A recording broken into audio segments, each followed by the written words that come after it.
ఒకప్పుడు ఒక చిన్న గ్రామంలో రామయ్య అనే మంచి రైతు ఉండేవాడు. అతనికి చిన్న పొలం, 2 ఎద్దులు మరియు ఒక చిన్న ఇల్లు ఉండేవి.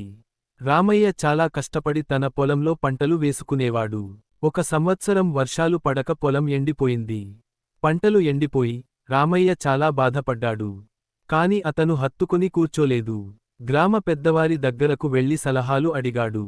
గ్రామ పెద్దవారు చెప్పాడు, రామయ్య, నీ కష్టం వృధా కాదు. ఈసారి మిరపకాయలు, శనగలు వంటి తక్కువ నీరు అవసరం అయ్యే పంటలు వేయు. రామయ్య అదే చేశాడు.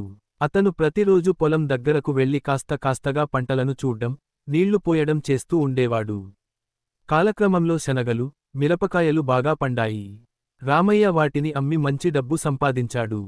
అప్పుడు రామయ్య ఇలా చెప్పాడు, మనకు కష్టం వచ్చినప్పుడు ఆలోచించి సరి దారి పట్టాలి. కష్టపడి పని చేస్తే ఫలితం తప్పకుండా వస్తుంది.